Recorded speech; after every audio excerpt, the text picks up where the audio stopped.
Oke, baik. Terima kasih. Selamat siang, teman-teman semua, Bapak Ibu semuanya. Ya, pertama-tama saya mengucapkan terima kasih kepada Kampus Universitas Airlangga yang telah memberikan kesempatan kita untuk bisa sharing pada siang hari ini. Seperti yang tadi sempat saya sampaikan juga, harapannya melalui kegiatan diskusi kita pada siang hari ini, kita bisa sama-sama belajar untuk kita sama-sama bertahan memanfaatkan berbagai peluang yang ada dalam kondisi era new normal ini. Nah, pada siang hari ini saya akan membawakan topik berjudul The New Normal Marketing, How to Adapt Your Strategy to the New Normal Era. Begitu. Saya langsung masuk materinya sekilas. Ini adalah CV profile dari saya sendiri, di mana saat ini saya bekerja di PT Food Indonesia sebagai Customer Development Manager Food Indonesia untuk area Jawa Timur. Saya lulusan Universitas Katolik Parahyangan Bandung, lulus tahun 2009, kemudian dari tahun 2009 sampai sekarang, ya saya masih setia untuk tetap bekerja di PT Nutrifood Indonesia. Jadi kurang lebih saya sudah ada di PT Nutrifood Indonesia selama mungkin sekitar 12 tahun. Gitu. Kemudian tentang Nutrifood sendiri, tadi saya sudah sempat singgung juga di awal. Jadi Nutrifood ini yang merupakan perusahaan fast moving consumer good yang bergerak di bidang makanan kesehatan. Di mana kita ada brand Tropicana Slim, Hello, Nutrisari, Elmen, Wedang, dan yang terbaru adalah brand kita lokal. Jadi brand yang support untuk acara pada sore hari ini. Kemudian kita sudah berdiri 42 tahun, kita juga mendistribusikan produk kita di lebih dari 30 negara yang ada di dunia. Nah, PT Nutrifood Indonesia sendiri itu punya visi, di mana visinya adalah ingin menginspirasi masyarakat untuk hidup sehat. Gitu. Karena itu semua produk-produk yang ada di Nutrifood itu semuanya produk-produk yang tidak hanya enak juga, tapi juga sehat. Gitu. Di mana kita punya concern di bidang kesehatan, kita berusaha untuk mengedukasi masyarakat untuk membatasi asupan gula, garam, dan lemak. Nah, hari ini saya akan bercerita bagaimana marketing strategi yang bisa kita lakukan dalam kondisi era new normal seperti sekarang ini. Nah, ini adalah awalnya saya akan cerita dulu, ini adalah bagaimana kita bisa menciptakan satu brand atau satu produk yang sukses. Nah, di sini dikatakan bahwa tidak ada produk atau brand yang sukses kecuali kita bisa menentukan dulu target marketnya. Nah, ini yang harus mungkin kita perhatikan ketika kita mau memulai bisnis atau mau brand apapun, bahwa yang paling penting adalah bukan kita bisa memproduksi apa, tapi kita harus menentukan dulu siapa target market yang mau kita sasar, baru kita menciptakan produk atau brand yang sesuai. Gitu. Nah, ini adalah definisi diri dari marketing, di mana marketing ini ada 3 poin utama yang kita highlight. Yang pertama adalah ini merupakan business function yang mengidentify apa yang customer butuhkan dan apa yang customer inginkan. Kemudian kita harus menentukan target market tersebut, barulah kita bisa mendesain produk, jasa, atau program yang sesuai bisa menjawab apa yang dibutuhkan atau diinginkan oleh target market yang sudah kita pilih. Nah, kita nggak bisa serakah untuk menawarkan value kita ke semua orang. Gitu. Dalam bisnis itu kita harus memilih siapa target market kita, baru kita bisa menawarkan value yang memang cocok diinginkan dengan target market kita tersebut. Nah, ini adalah rahasia dari kunci sukses marketing strategi yang ada di mana juga, di mana kuncinya kita harus membuat yang namanya STP model. Segmentation, targeting, and positioning. Ya, segmentasi itu adalah kita harus membagi market, membagi pasar. Misalkan segmentasi berdasarkan usia. Ya, usia berapa gitu. Ada range usianya. Atau misalkan segmentasi berdasarkan gender. produknya untuk wanita atau untuk pria. Atau bisa juga segmentasi berdasarkan kebiasaan atau perilaku. Itu bisa gitu. Nah, setelah kita melakukan segmentasi, kita harus memilih mana yang mau kita sasar dari segmentasi yang sudah kita buat tersebut. Nah, tahap itu dinamakan dengan tahap targeting. Yang terakhir itu adalah positioning, di mana positioning itu kita mau diingat atau dikenal brand kita sebagai apa oleh orang lain. Positioningnya kita, brand kita di mindset orang lain itu mau kita sasar sebagai apa. Itu adalah positioning. Tentunya ketika kita menentukan positioning, kita harus memastikan bahwa positioning yang mau kita lakukan itu adalah yang sesuai dengan competitive advantage atau keunggulan, kelebihan yang dimiliki oleh produk atau brandnya kita. Ini tadi saya jelaskan STP marketing model, dan berikutnya setelah kita menentukan STP-nya, baru kita menentukan yang namanya marketing mix. Ya, di mana marketing mix ini ada 4 elemen, yaitu product, price, place, and promotion. Nah, di sini saya akan jelaskan satu-satu. Produk, yaitu produknya itu sendiri, di mana produk itu sendiri nggak cuma produknya apa, tapi ada beberapa elemen yang mempengaruhi produk tersebut, seperti variety-nya, kemudian desainnya, penampilannya harus menarik, nama brandnya juga harus orang mudah ingat, kemudian packaging-nya seperti apa, harus dibuat semenarik mungkin, kemudian servisnya kita, kualitas, itu semuanya adalah bagian elemen-elemen yang masuk ke dalam produk. Nah, ketika kita ngomongin produk, ya kan, pasti harus ada yang namanya product innovation. Nah, ketika kita membuat satu produk atau jasa tersebut, pasti kita akan masuk ke yang namanya life cycle atau product life cycle, PLC. Di mana produk life cycle ini, PLC-nya sendiri dibagi menjadi 4 tahap. Yang pertama adalah tahap introduction. Ya, ketika tahap introduction, itu pasti kita masih growing.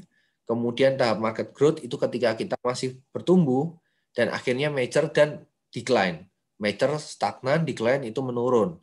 Nah, ketika produk atau brand kita sudah mulai mature atau decline, itulah saatnya kita untuk menciptakan inovasi. Sehingga akhirnya inovasi itu bisa menjadi sumber growth agar produk atau brand atau bisnisnya kita bisa terus bertumbuh. Karena kunci sustainability dari setiap bisnis adalah bagaimana bisnis kita itu bisa terus bertumbuh. Gitu. Nah, caranya gimana? Caranya adalah inovasi itu harus bisa menghadirkan yang namanya new customer. Karena sumber pertumbuhan dari setiap bisnis atau brand itu adalah penambahan new customer. Gitu. Saya ambil contoh dari brandnya kita, gitu. Brand Hilo. Di mana brand Hilo sendiri itu dulu pertama kali berdiri mungkin sekitar tahun 2000, itu baru ada Hilo Active dan Gold. Nah, kemudian sekitar mungkin tahun 2005-2006 barulah kita mengeluarkan Hilo Teen. Kita menciptakan targeting untuk segmentasi berdasarkan usia yang baru. Di mana kalau Hilo Active dan Gold itu usianya untuk usia ya katakan 20 tahun ke atas, kalau aktif itu 20 sampai 50 tahun, kemudian Gold itu lansia di atas 50 tahun. Sementara itu kalau untuk Hilo Teen itu usianya adalah usia 12 sampai 19 tahun. Nah, kita menyasar segmen yang baru sehingga akhirnya itu bisa menjadi sumber growth baru untuk brand Hilo kita. Nah, kemudian di tahun 2010 kita menciptakan produk baru yang namanya brand baru Hilo School. Nah, untuk Hilo School ini itu juga sama gitu. Kita menyasar segmen usia yang baru, usianya untuk usia 5 sampai 12 tahun gitu. Sehingga akhirnya dengan inovasi brand baru ini akhirnya itu bisa menjadi sumber growth-nya kita untuk bisa tetap bertumbuh seperti itu. Nah, berikutnya elemen yang harus kita tentukan setelah produk adalah pricing atau harga. Ya, harga ini pastinya merefleksikan strategi gitu. Nah, ketika kita ngomongin harga, nggak melulu harga yang kita keluarkan itu harus lebih murah dibandingkan kompetitor. Tergantung dengan kualitas atau kelebihan yang kita miliki. Jika kita percaya bahwa produk kita punya keunggulan atau kelebihan dibandingkan kompetitor, ya bisa jadi harganya pun harus ya kita harus berani pasang lebih tinggi dibandingkan kompetitor sehingga akhirnya orang mempersepsikan bahwa produknya kita itu memang lebih punya kualitas dibandingkan kompetitor. Termasuk harga dari produk-produk yang dikeluarkan oleh Nutrifood mungkin cenderung di atas kompetitor karena memang kita percaya bahwa kita punya keunggulan dibandingkan dengan produk-produk yang ada di pasaran yang lain gitu. Nah, tapi belum tentu juga gitu. Kita harus pasang harga di atas kompetitor. Kalau misalkan kita nggak yakin dengan keunggulannya produk kita dan kita mau istilahnya mengambil target marketnya kita itu dari usernya kompetitor, ya mungkin bisa jadi kita harus bisa punya strategi untuk harga yang lebih murah dulu gitu, sehingga akhirnya bisa mengambil user dari kompetitor tersebut. Nah, ketika kita menentukan harga, itu juga ada di sini analisa yang namanya analisa 3C. Trisis analisis, di mana yang pertama adalah itu company. Company adalah kita sendiri, kompetitornya kita, dan customer. Di mana analisa 3C ini, ya kan, kita harus menentukan yang namanya sweet spot. Nah, apa itu sweet spot? Sweet spot ini adalah apa yang customer kita butuhkan atau inginkan, kemudian company atau produk kita miliki, tapi tidak dimiliki oleh kompetitor. Seperti itu. Itu adalah sweet spot. Nah, ketika kita menentukan strategi harga, itu kita harus menentukan dulu sweet spot-nya kita seperti apa, baru kita bisa menentukan harganya itu. Kalau kita punya keunggulan yang tidak dimiliki oleh kompetitor, kita bisa pede gitu untuk pasang harga yang lebih tinggi. Tapi kalau kita memang nggak punya, ya bisa jadi ya memang harganya harus di bawah kompetitor seperti itu. Nah, ini adalah dua contoh price strategi strategi penentuan harga, di mana yang pertama adalah market penetration strategy dan yang kedua adalah skimming strategy. Ini adalah strategi yang berkebalikan, di mana kalau untuk market penetration strategy itu adalah kita pasang harga ya relatif lebih murah dulu gitu, supaya bisa deep masuk ke marketnya. Nah, setelah deep masuk ke marketnya, baru kita mungkin naikkan secara bertahap. Beda halnya dengan skimming strategi. Skimming strategi ini mungkin lebih banyak contohnya adalah elektronik atau handphone gitu. Elektronik atau handphone keluaran terbaru pasti harganya mahal dulu. Nah, tapi seiring berjalannya waktu baru kemudian turun-turun terus harganya. Gitu. Jadi kebalikan, kalau yang market penetration strategi harganya akan naik, kalau yang skimming strategi harganya akan turun. Seperti itu. Nah, berikutnya yang harus kita tentukan adalah placement, di mana kita mau si customer ini untuk menemukan produk-produknya kita. Ya, macam-macam pilihannya. Ada traditional store, supermarket, traditional market, online, minimarket, dan lain sebagainya gitu. Di mana goals atau objektif dari distribution ini sendiri adalah barang kita, dari si produser ini bisa sampai ke tangan konsumen. Bisa memanfaatkan wholesaler atau grosir, atau bisa langsung ke retail, atau kita bisa langsung mendistribusikan. Sekarang dengan perkembangan teknologi sangat memungkinkan bagi kita untuk memotong gatekeeper yang ada, wholesaler atau retail, di mana kita bisa mendistribusikan barang kita secara online. Tapi memang ketika kita nggak punya customer base yang besar, tantangannya adalah ya akan jadi terbatas gitu ketika kita langsung memasarkan produknya kita, karena pasti ya networking-nya kita nggak seluas itu juga, atau customer base kita belum seluas itu. Tapi kalau kita punya customer base yang memang udah luas, sangat memungkinkan sekali buat kita untuk memotong jalur langsung masuk ke konsumen. Dan berikutnya yang terakhir ada promotion, di mana promotion ini adalah bagaimana kita menyampaikan keunggulan yang dimiliki oleh produk kita ke pemikiran atau mindset dari customer atau target market kita. Nah, ketika kita menentukan strategi promotion, kita harus mulai dari yang pertama customer insight. Itu kita harus dapetin insight-nya dulu, posisi kita di mata konsumen itu seperti apa gitu. Nah, setelah itu baru kita membuat strategi promotional mix gitu.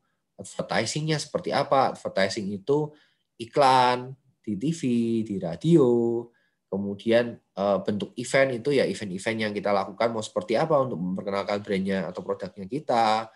Kemudian PR ini yang menggunakan media juga.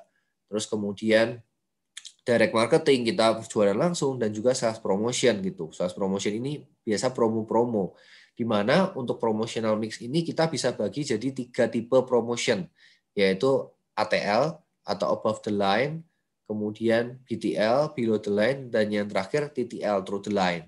Nah, bedanya apa? Untuk ATL ini sifatnya satu arah gitu ya. Kita berpromosi lewat ya media radio, televisi dan lain sebagainya. Sementara kalau BTL ini sifatnya berinteraksi langsung, berhubungan langsung dengan konsumen, misalkan potongan harga, event, kemudian sampling, diskon dan lain sebagainya. Sementara kalau True the Line ini yang dua arah tapi tidak ketemu langsung atau memanfaatkan channel platform online, sosial media seperti Instagram, Facebook, TikTok, sekarang YouTube dan lain sebagainya.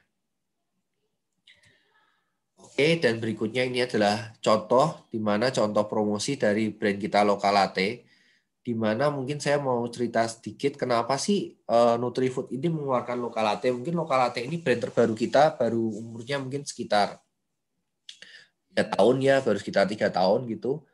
Kenapa kok kita Nutrifood masuk ke market kopi mengeluarkan Lokalate gitu? Ya, karena memang kita bisa melihat trennya sendiri bahwa perkembangan dunia bisnis kopi di Indonesia itu begitu luar biasa. Kita bisa melihat banyak muncul franchise-franchise, jaringan kopi yang macam-macam gitu. Ya kan? Hampir tiap sore sekarang anak muda itu hobinya pasti ngorder lewat GoFood atau GrabFood untuk ngorder kopi gitu. Nah, kita melihat ini sebagai satu potensi market gitu. Nah, kemudian kita mau menargetkan bahwa target market yang kita pilih di sini adalah ya anak muda, anak sekolah atau kuliah. Nah, Lokalate sendiri itu merupakan kopi dengan rasa yang nggak biasa aja gitu. Kita nggak mungkin ngeluarin Lokalate rasanya kopi biasa aja.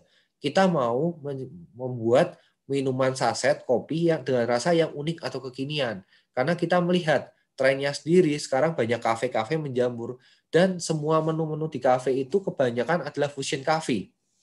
Kopi yang nggak cuma cafe latte atau cappuccino aja, tapi kopi yang memang dimix gitu. Ya ada macam-macam gitu ya. Sekarang juga mungkin kita bisa lihat ada kopi alpukat, avocado coffee, avocado latte, kemudian popcorn latte. Nah, itu adalah minuman-minuman yang banyak kita temui di kafe. Nah, biasanya ketika kita lihat minuman-minuman itu di kafe, harganya mungkin berkisar antara 20 sampai 30 ribu atau mungkin lebih mahal. Ya, kalau di Starbucks, ya harganya lebih mahal lagi gitu ya, di atas 50 ribu pasti.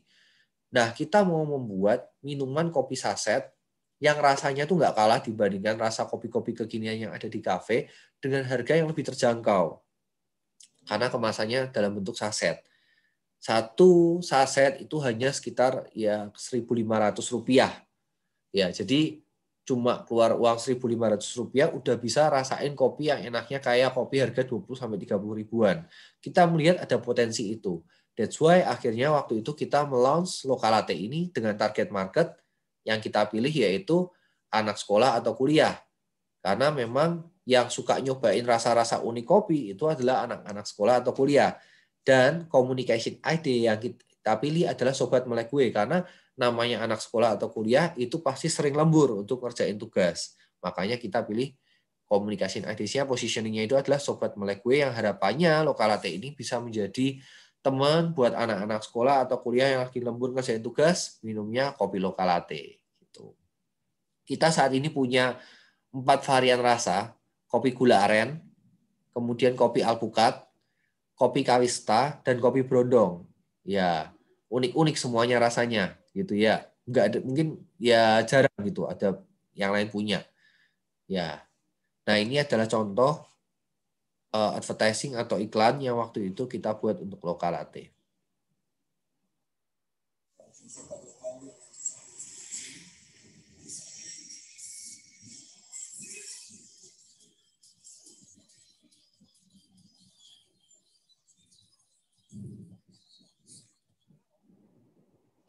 Oke, saya ulang satu kali lagi ya.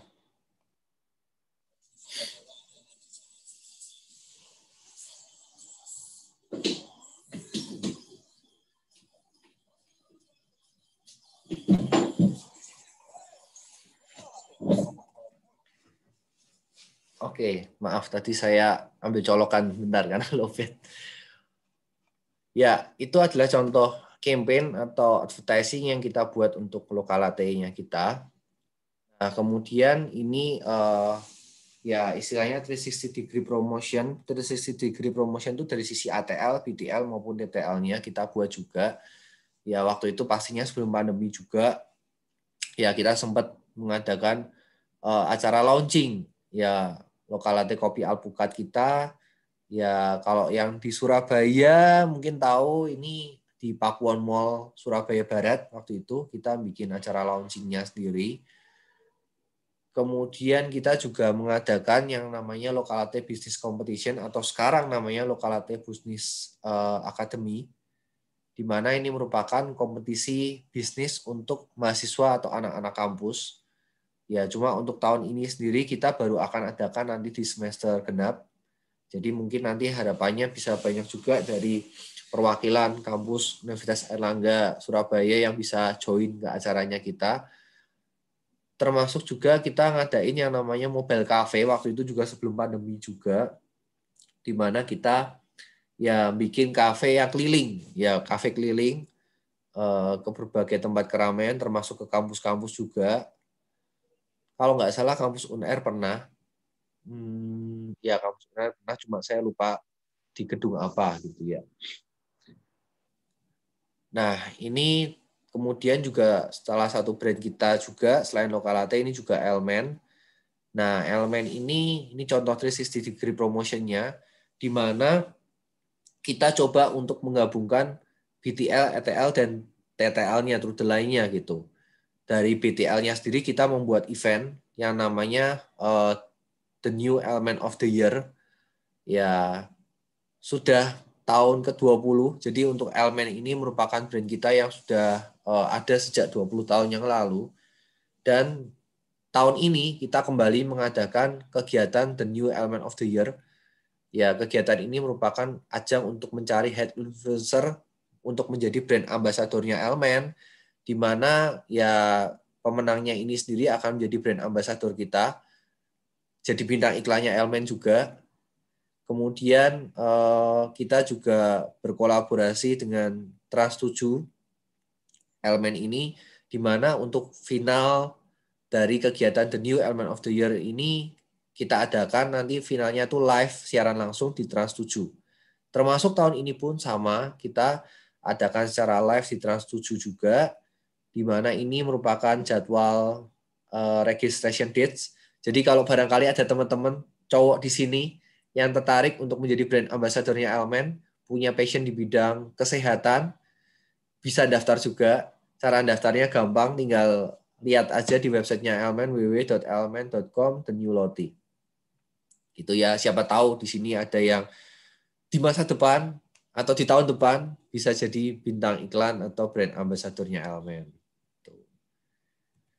Nah, ini contoh iklan yang dibuat oleh brand Elmen kita.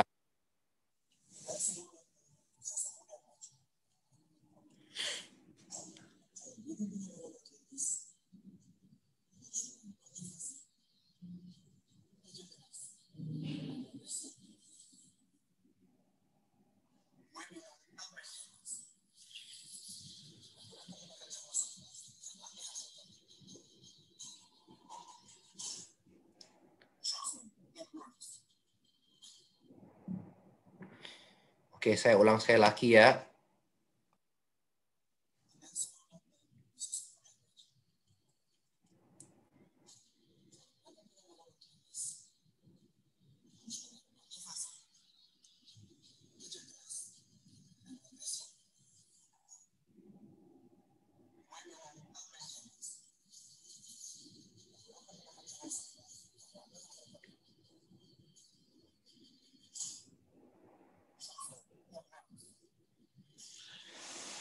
Ya, itu campaign iklannya kita, di mana positioningnya Elmen itu adalah Trust Me It Works, karena kita ingin meyakinkan audiens atau masyarakat bahwa ya ini benar-benar really works gitu untuk Elmen ini sendiri gitu ya. Oke, nah saat ini kita menghadapi tantangan gitu. Di sini saya akan cerita tentang tantangan yang saat ini kita hadapi, di mana mungkin hampir 1 tahun ya sejak bulan tanggal 1 Maret tahun 2020 yang lalu, ya kan? Ya 1 Maret ini iklannya beritanya tanggal 2 Maret, di mana Pak Presiden Jokowi kita mengumumkan adanya 2 orang di Indonesia yang positif corona. Nah, kemudian saat itu muncul banyak prediksi kalau melihat angka-angka nanti Agustus atau September itu perkiraan terakhir, ternyata enggak, sampai tahun depannya bulan Ya, kita udah mau Maret sekarang. Ya, kita lihat di datanya sendiri. Ini datanya sampai tanggal 21 Februari 2021, di mana udah ada 1,2 juta kasus COVID di Indonesia. Sampai hari ini, saya tadi lihat datanya sudah lebih dari 1,3 juta kasus COVID di Indonesia. Angka kesembuhannya cukup tinggi, namun kasus positif aktifnya sendiri mungkin masih sekitar 10-12%. Masih sekitar 150.000 orang kalau kita lihat dari datanya ini. Gitu. Dan yang sebelah kanan kita bisa lihat trennya sendiri adalah dari bulan ke bulan penambahan kasusnya terus semakin curam peningkatannya, semakin naik terus peningkatannya gitu ya. Sekitar bulan Oktober, November mungkin nggak terlalu naik, tapi Desember naik banget, Januari kemarin lebih naik lagi gitu. Februari sebenarnya agak sedikit ada ya tanda baik, agak sedikit melandai sebenarnya untuk Februari sejak diberlakukan PPKM Mikro, tapi kita ya harapkan semoga benar-benar terus membaik gitu. Yang artinya tantangannya adalah kita nggak tahu COVID-19 ini kapan bakal berakhir di Indonesia. Kita nggak tahu bakal berapa lama. 1 tahun, 2 tahun, 3 tahun, kita nggak tahu. Kita berharap secepatnya selesai gitu. Apalagi sekarang vaksin sudah dimulai juga gitu. Tapi ya kita nggak bisa pastikan juga apakah setelah vaksin benar-benar akan kembali seperti sebelumnya. Mungkin bisa dipastikan malah nggak akan kembali seperti sebelumnya juga. Gitu. Nah, COVID-19 ini tentu saja ya ini berpengaruh terhadap kehidupan kita sehari-hari gitu. Di mana ya kalau dulu namanya orang kerja atau anak kuliah gitu mungkin nggak kepikir gitu ya melakukan kuliah secara online, terus kemudian bekerja secara WFH, itu mungkin jadi satu privilege yang nggak semua orang bisa dapatkan gitu. Tapi sekarang ya termasuk PT Nutrifood Indonesia sendiri mencanangkan yang namanya bukan WFH atau WFO tapi WFE gitu ya, work from everywhere. Kita bisa bekerja dari manapun yang kita memang mau, bisa dari rumah atau kalau ada kebutuhan di office atau mau dimanapun yang kita bisa nyaman gitu. Ya, karena ketika pandemi ini sudah berlangsung 1 tahun dan ketika kita saat itu awal-awal dipaksa untuk WFH, kita sudah membuktikan bahwa kita tetap bisa ya berjalan seperti sebagaimana mestinya meskipun ya melakukan secara WFH, sehingga akhirnya ketika sekarang kondisinya ini normal, kita lebih memilih untuk WFE, work from everywhere. Termasuk juga internship kita juga masih jalankan juga, rekrutmen kita juga masih jalankan juga, semuanya normal, hanya saja caranya yang berbeda gitu. Dimana kalau untuk internship kita sekarang saat ini melakukan internship secara online, kemudian kalau untuk rekrutmen, ya cara rekrutmennya pun dilakukan secara online juga gitu. Jadi caranya aja yang berbeda. Ya termasuk juga sebenarnya kalau kita lihat efeknya COVID-19 terhadap bisnis, ada yang the fall and the rise. Ya, mungkin lebih banyak cerita tentang the fall-nya atau bisnis-bisnis yang jatuh atau kesulitan berkembang karena pandemi. Tapi kita juga sebenarnya bisa melihat juga ada beberapa bisnis-bisnis yang juga tetap bertumbuh. Ya, contohnya adalah mungkin bisnis-bisnis yang masuk kategori produk kesehatan seperti hand sanitizer. Webcam itu juga mengalami peningkatan juga gitu. Ya, hanya saja kita bisa melihat bahwa ada perubahan touch point yang semula touch point-nya itu lebih banyak dilakukan secara offline, sekarang touch point-nya berubah bergeser menjadi online. Gitu. Nah, tentunya strategi marketing pun itu harus beradaptasi dengan perubahan tersebut. Di awal tadi saya sudah menjelaskan marketing mix atau 4P. Akhirnya dengan adanya tantangan yang ada sekarang akan mengalami pergeseran bukan 4P lagi tapi menjadi 4C. Apa itu 4C? Yang pertama adalah produk menjadi customer value. Bahwa kita tidak bisa hanya menjual produk saja. Yang kita jual harus value yang memang dibutuhkan oleh si customer ini gitu. Ketika kita tidak menjual value sesuatu yang memang dibutuhkan atau diinginkan oleh customer, ya akan susah buat kita untuk bisa menjual produk. Kemudian price harus berubah sudut pandangnya menjadi cost. Bedanya apa? Price, harga yang nentuin kita, sementara cost itu kita harus mempertimbangkan berapa biaya yang harus dikeluarkan oleh konsumen untuk bisa mendapatkan produknya kita. Itu adalah cost. Nah, place juga harus bergeser menjadi convenience. Tempat yang si konsumen itu bakal nyaman untuk mendapatkan produknya kita itu di mana gitu. Makanya sekarang kalau buat kayak Nutrifood sendiri gitu, kita banyak ya menemukan yang namanya unpredictable channel gitu ya. Ternyata barang kita bisa laku di situ gitu. Contohnya yang mungkin baru-baru ini kalau nanti teman-teman mau nyobain bisa cobain juga, saya sedikit promosi gitu ya. Kemarin ada pedagang roti bakar ya kan yang menggunakan lokal latte-nya kita sebagai topping. Dan ketika dicoba ternyata rasanya enak juga gitu. Nah, akhirnya dari situ kita juga pastinya support juga kolaborasi, ada beberapa support kolaborasi yang kita berikan juga sehingga akhirnya itu bisa menjadi satu menu baru seperti itu. Termasuk juga untuk promosi, kita bukan lagi satu arah promosi aja, tapi kita harus menciptakan komunikasi antara kita dengan konsumennya. Kita harus terjalin yang namanya komunikasi sehingga akhirnya kita tahu apa sih yang kurang, apa sih yang harus kita improve lagi dari produk atau jasa yang kita lakukan. Dan ini ada tips dari kita sendiri bagaimana kita bisa menjalani era normal ini dengan lebih baik. Untuk tipsnya sendiri kita singkat menjadi ACDC, ya kan? A-nya adalah Agile, Catch the Opportunity, Being Digital, dan yang terakhir Community Engagement.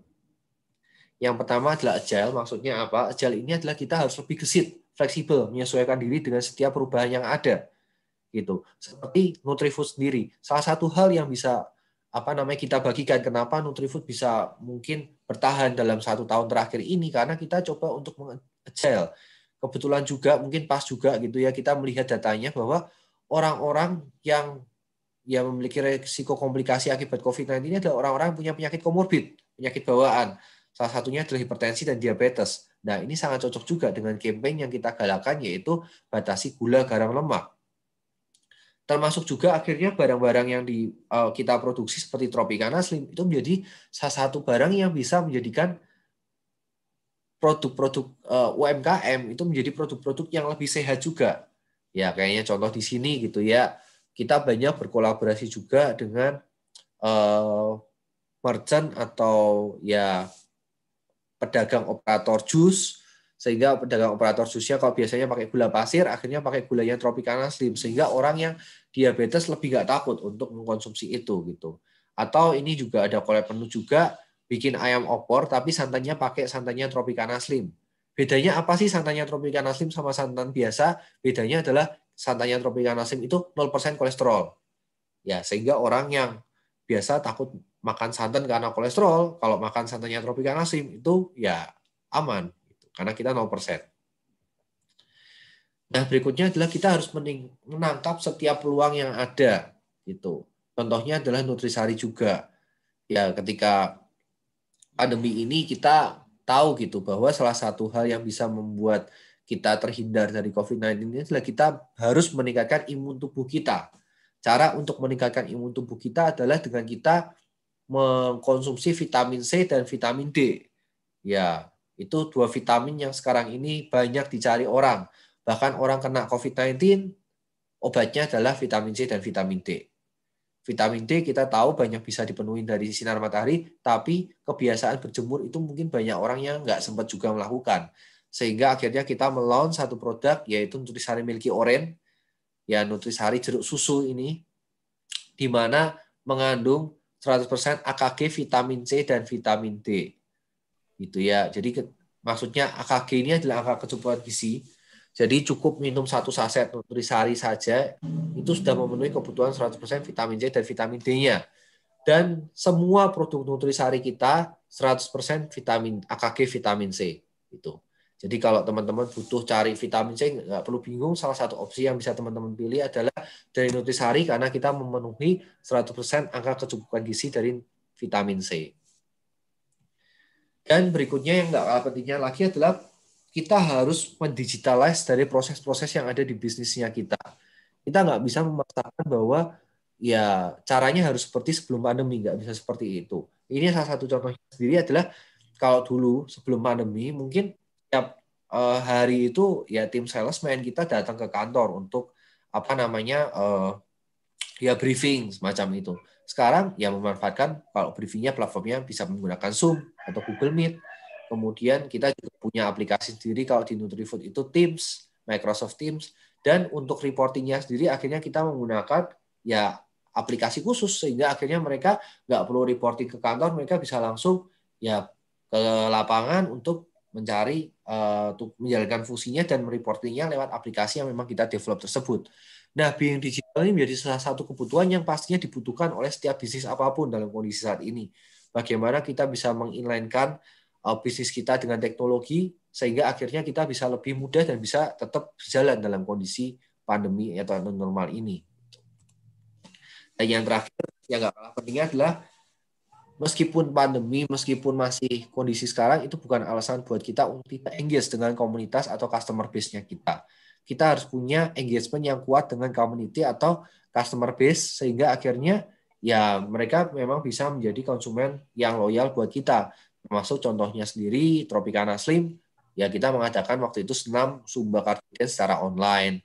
Kemudian Elmen, kita juga sama, kita mengadakan kegiatan workout from home secara online juga, sehingga akhirnya dari situ ya kita bisa tetap engage sama customer base atau community-nya kita.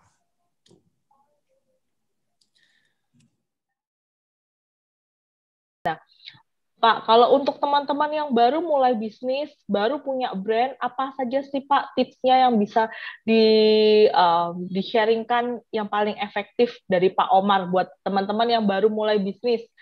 Mereka harus mulai dari trik marketing yang mana yang paling mudah bisa diadaptasi? Saya ini sebentar, saya stop share aja atau tetap sharing ya? Boleh tutup, boleh dibuka, terserah Bapak. Oh, oke, saya tutup aja deh kalau Mungkin gitu ya. PPT-nya masih Ini dipakai gitu. ya. Oh iya Pak. Dan tutup belum ya untuk stop share ya? Oke. Sudah. Oke, biar semuanya saya tutup aja sharingnya. Jadi ya terima kasih buat pertanyaan. Ketika kita memulai bisnis apapun, apalagi di kondisi sekarang ini, kalau kita lihat datanya, sebenarnya kalau kita lihat di Google Year search, ternyata banyak juga orang-orang yang mencari bagaimana memulai bisnis UMKM gitu ya. Sekarang banyak banget orang yang memulai bisnis UMKM, dan ketika kita memulai bisnis baru, yang pertama yang paling penting adalah tadi kita harus membuat analisa yang namanya STP, segmenting, targeting, and positioning. Kita harus menentukan, membagi market, menentukan siapa yang mau kita sasar, baru kita menentukan positioning yang kita mau tanamkan ke mindset konsumen kita, target market kita itu seperti apa gitu. Nah, setelah itu baru kita membuat elemen marketing mix-nya, menentukan produk atau jasanya kita apa, harga pricing-nya kita seperti apa, strateginya, kemudian placement, dan berikutnya adalah promosi. Atau yang dalam kondisi era new normal sekarang ini, kita harus bergeser bukan lagi marketing mix 4P, tapi menjadi 4C. Customer value, cost, convenience, kemudian communication. Gitu. Nah, setelah itu barulah kita bisa breakdown satu persatu strategi kita untuk masing-masing elemen marketing mix tersebut. Seperti itu kira-kira.